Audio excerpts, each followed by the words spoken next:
Hi guys, welcome back to my channel. So in today's video, I want to talk to you about this feeling that you get when you feel like you don't belong, when you feel misunderstood, when you're always trying to discover what people are actually thinking about, why are they saying the things that they say, why are they behaving the way they behave.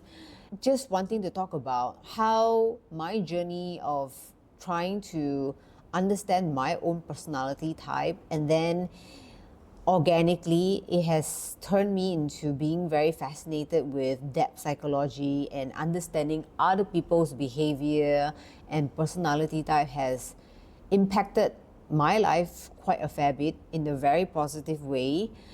Really depends on how you see it, because sometimes when you know more, the more you realize that you don't know. But any form of knowledge is empowerment. So this video is going to be for those of you who are wondering how to improve your relationship with people, whether it's friends, your partner, at a workplace. This video is going to help you to see things in a different way. But more importantly, how understanding personality types using certain tools is going to help you to gain more self-awareness. And when you have self-awareness, then you can have self-development. A lot of times we are stuck at the place that we're at, where we're stagnant, is because we don't know that there are some things that we need to improve.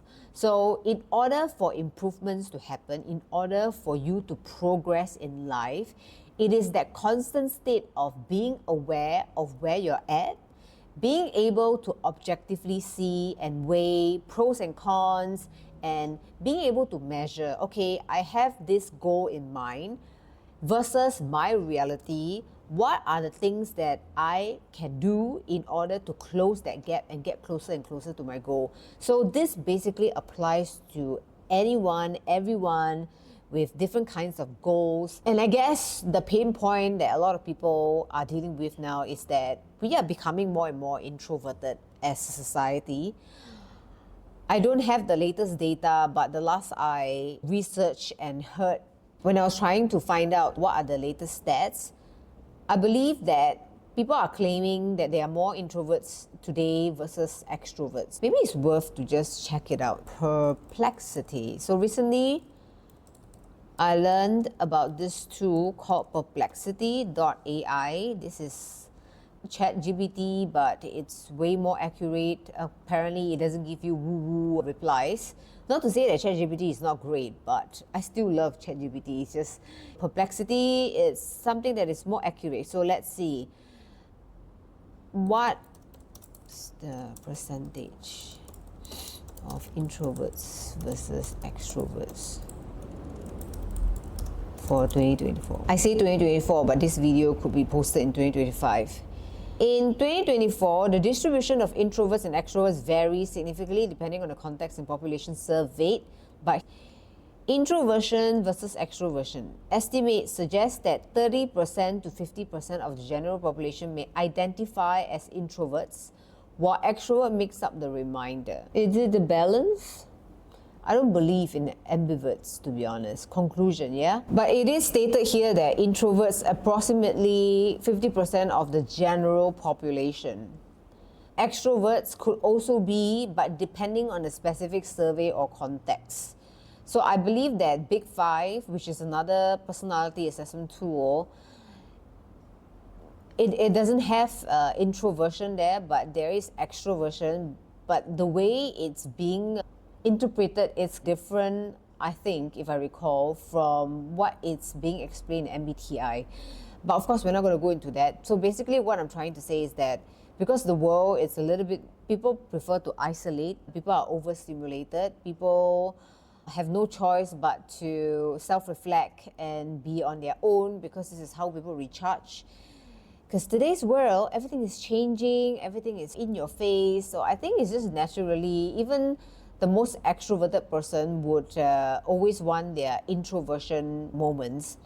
So with this in mind, I think that the skills that will be lacking in future or even now, it's people's ability to flex from being an introvert to an extrovert, from an extrovert to an introvert, right? And most importantly, it's because understanding yourself requires a lot of introversion. Understanding other people requires you to have a lot of extroversion. So, personality type, having this knowledge and being able to use it as a tool to guide you with self-awareness, self-development, I don't see how this is going to not help you to improve your quality of life, specifically your intrapersonal and interpersonal skills. So this is the relationship or the awareness that you have with yourself and with other people. At the end of the day, there are folks out there who thinks that data is what matters. People are just, these are all soft skill, human skill. It's not really something that brings a lot of result. But there is this famous saying, right? I think I got it from Simon Sinek. He said that if you don't understand people, you don't understand business.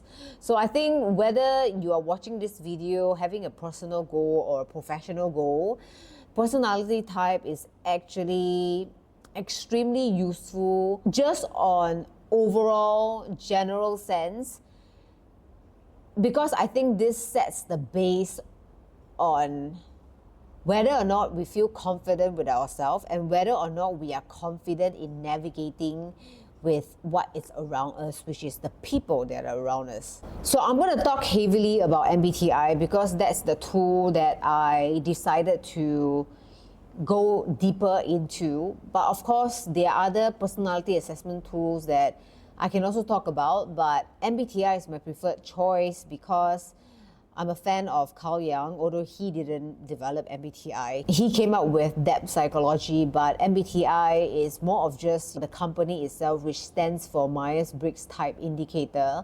This is just a framework developed by the two ladies, Isabel Briggs and Catherine Briggs.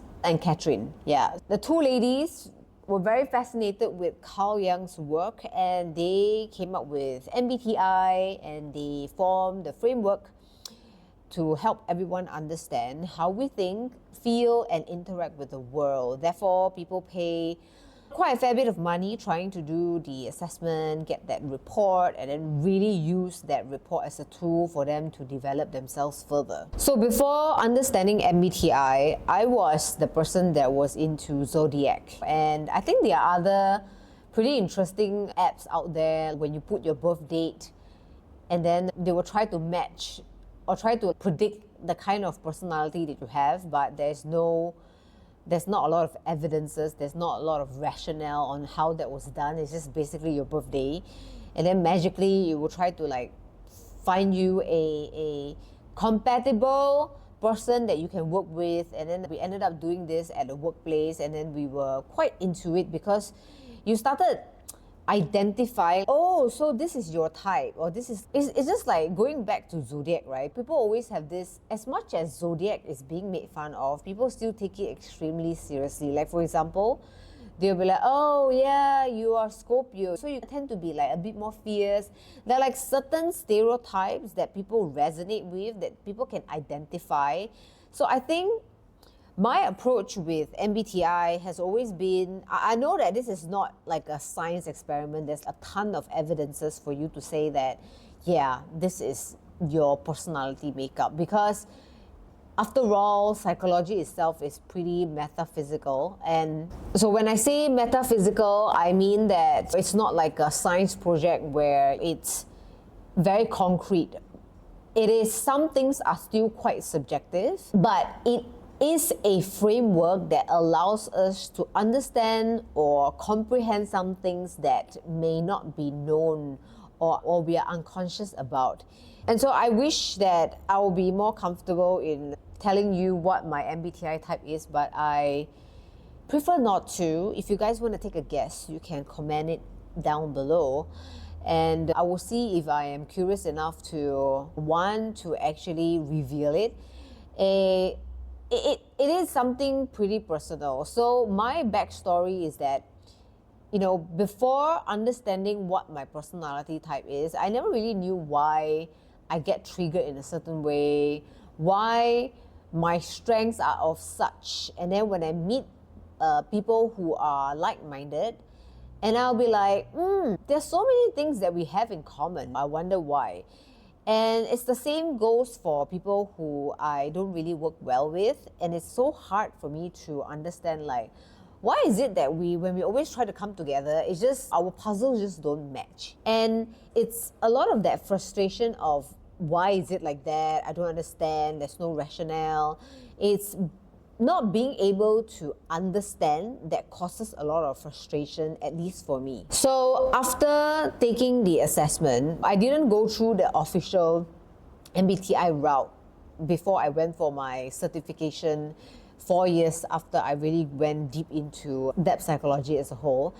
I first obviously went on 16 personalities and then got the result. Back then, my type was actually different from the type that I have now. And I think I will do a separate video on how your MBTI type can change and what are the factors that causes the change. So after getting the result, that 4 letters, it's like that magic letter. Like, what the hell does the letter even mean? And then in 16 personalities, it gives you a very commercial way of explaining what is your type in terms of how you would be in terms of being a boss, a subordinate, career advice. It even tells you how are you like in a relationship, and just in general, it just seems super interesting. You're like, at least for me, right? I don't know about you guys. Maybe you can share your experiences when you first took your test and then you find out what's your type. I was like, wow, I never knew that this thing could explain exactly what was going through in my head. So it was able to predict a lot of quirks, a lot of traits that I would demonstrate when I'm at a workplace, or what are my motivations, my goals, and then even the things that I'm not really comfortable with. It's just being explained in a very rational way, which I thought, wow, this is really cool. But then I was still not satisfied because I was like, okay, extroversion, introversion, but how did the person find out about this? How did Carl Jung do all of this? And so that's why I didn't just pursue MBTI. I went into a whole rabbit hole of going through a lot of articles, watching a lot of YouTube videos of creators who are experts in Carl Jung's work and talking about all the archetypes and interaction style. So my knowledge itself didn't just come from the conventional or the official way of what MBTI is all about, which is the facets of extroversion, introversion, sensing, intuition, thinking, feeling, judging, and perceiving. It is a little bit deeper than that because for me, after learning about MBTI in that certification, I knew that there was way more than just what was provided. So for those of you who are still like a bit skeptical, you didn't take the assessment before, I highly suggest that you do. Again, you're not losing anything. The freaking 16personalities.com is free, and it's just for you to go and uncover things about yourself. And at least, you know, if you read some things that you deem that is not very true, at least you are going to get closer and closer to finding out like what actually resonates with you. I think that's the fun process of discovering yourself, right? And then, of course, there are people who are super egoistic that would say something like, I don't need a tool to tell me what my personality is. So I think these are the people who are living in their ego. They are not curious enough to find out the things that they're unconscious about. After all, human beings, psychology, we have different sides of us. You are not known enough to say that, oh, but this is me, I know everything about me. Yeah, but are you even aware of your unconscious? Even this particular term unconscious exists. And so if it's called unconscious, are you really conscious of it? And how do you then navigate the world if you can say yourself so confidently that you are certain this is who I am? Then I would just question this person. Then are you getting exactly what you want in life if you know yourself so well?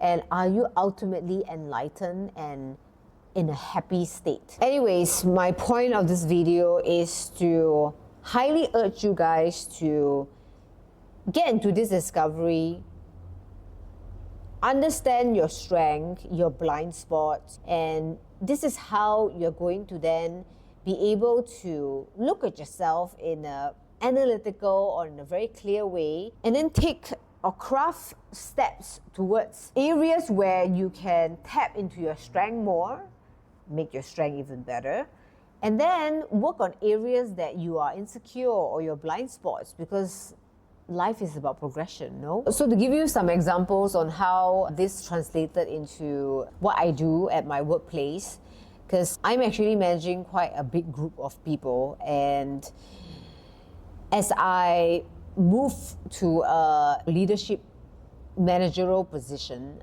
I didn't really go through any formal training or being coached formally or in a structured way on how to really manage people and lead them at the same time. So leading and managing are completely different things. It's just experience. You can acquire those skills. If you're not a natural people person, sometimes managing is going to be extremely difficult, but you're very good at leading, you're very good at inspiring people.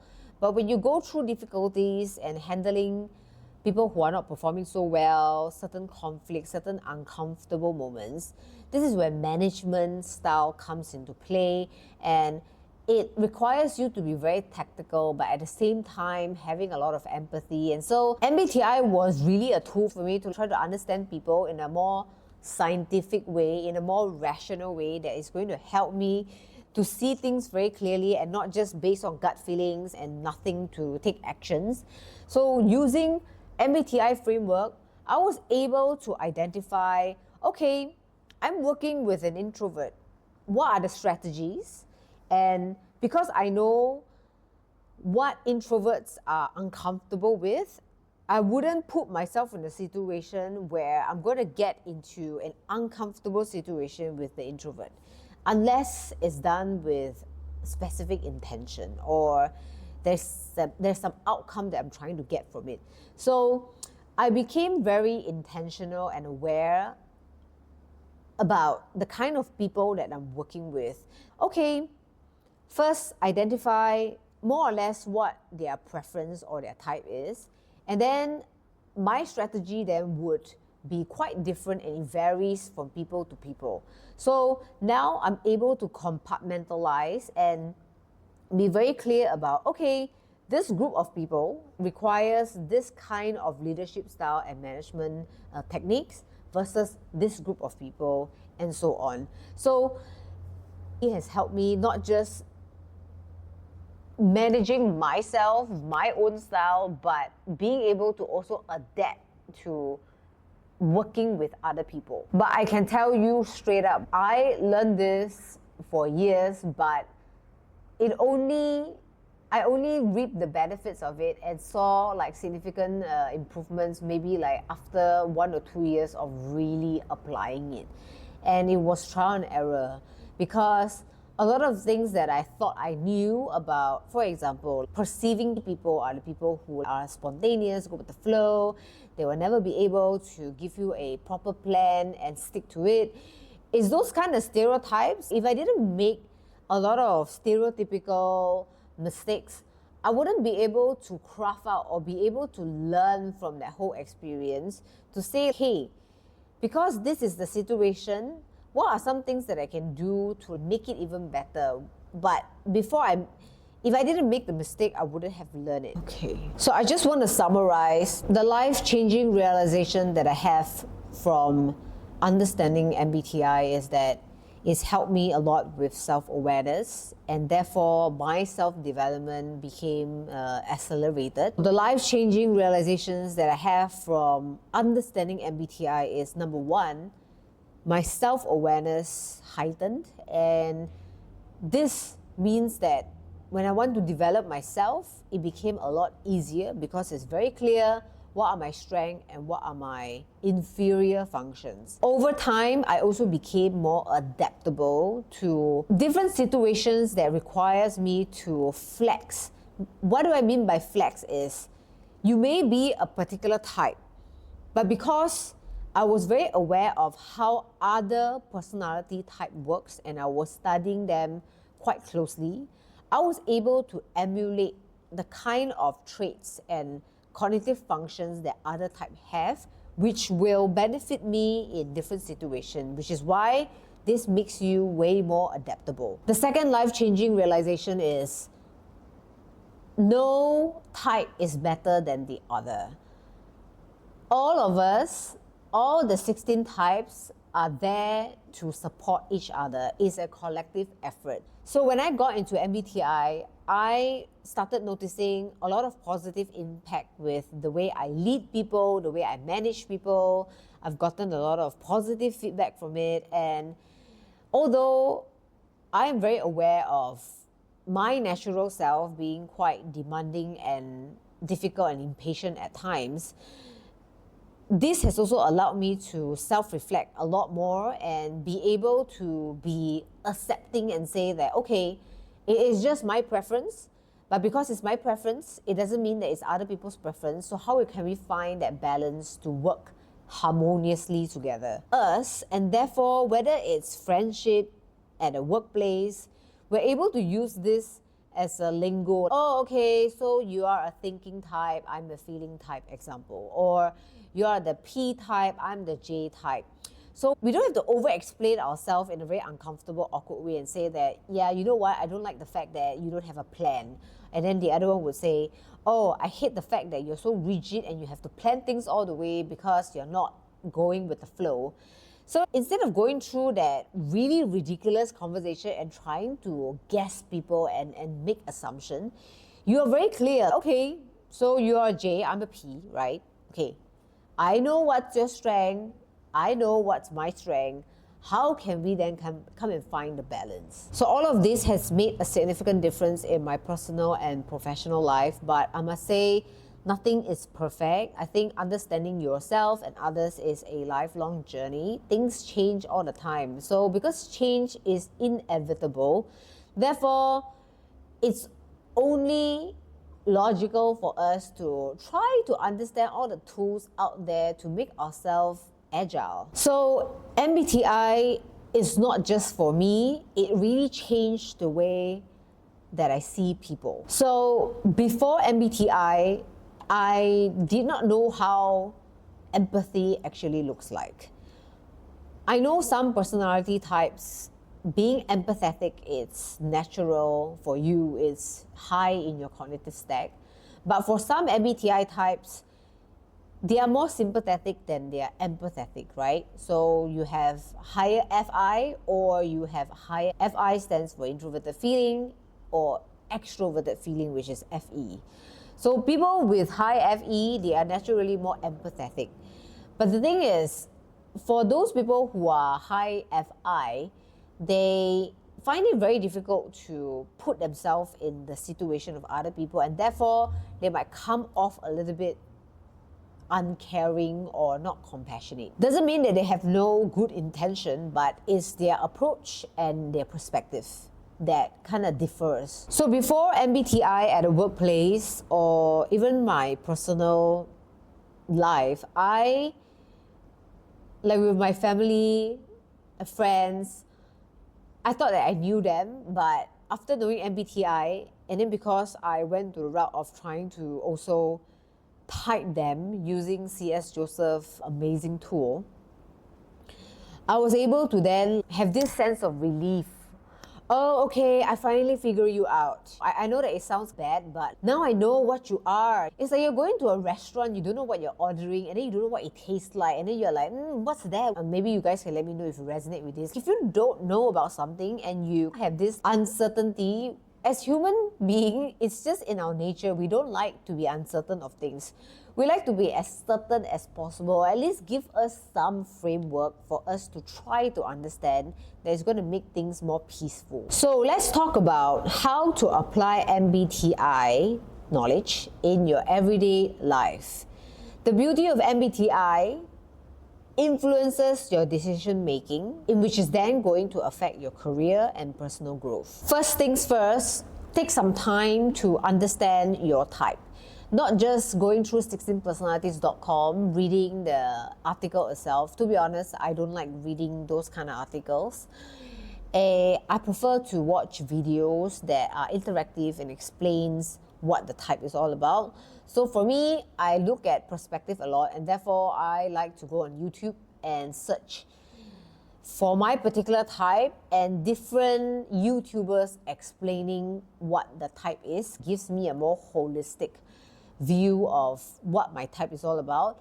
And automatically in my head I go, okay, this is true, this is false, this is true, this is false. So for me, it's helped me to pick up the parts where I'm like, oh yeah, it's true.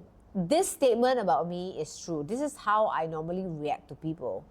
Or if they mention some things that you're like unconscious about, like, I'm not really comfortable with this. I think this is the time when you ask yourself, like, is this really a thing that you are uncomfortable with, that is potentially blocking you from enlightenment, growth, because this could be an insecurity that you have.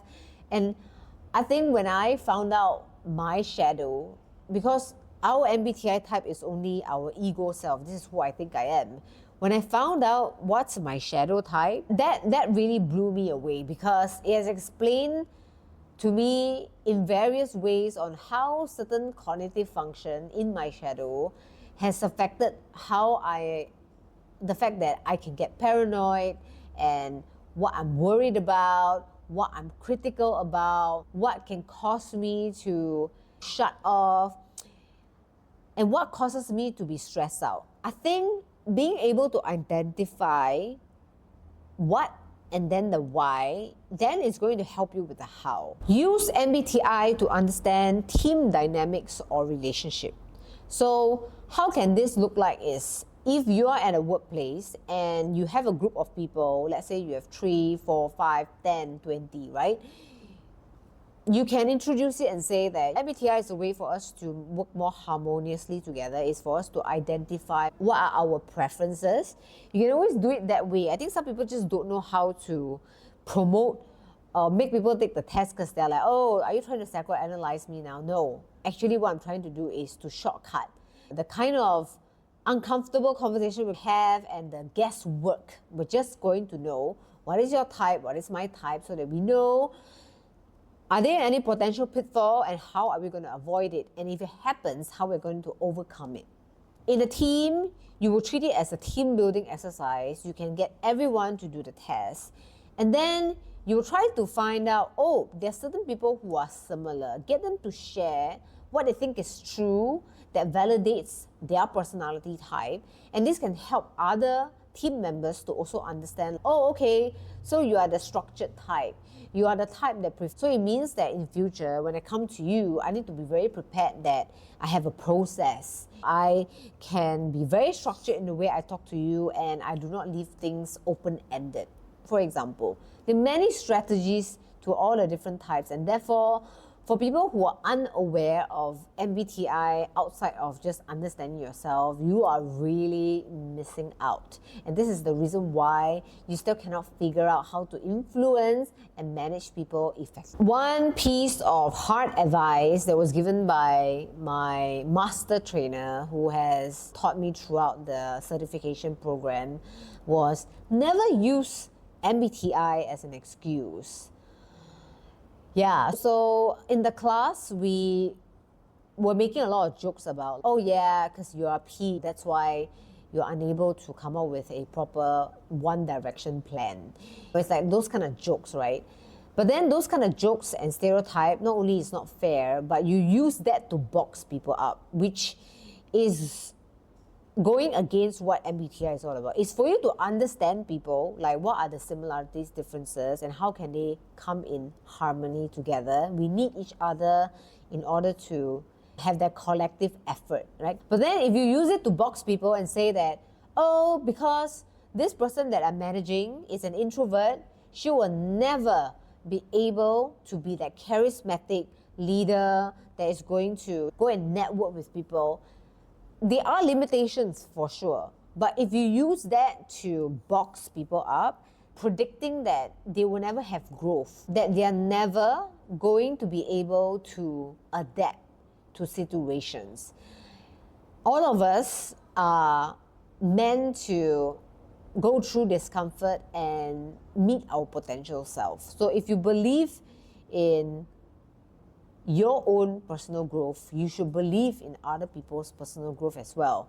So as much as you can use MBTI to classify and put people in a box and say, okay, this group of people is like that, this is how I should manage them, but you shouldn't use it as an excuse or a way to limit them of their potential. For example, I work with a particular team member who is an ISFP, right?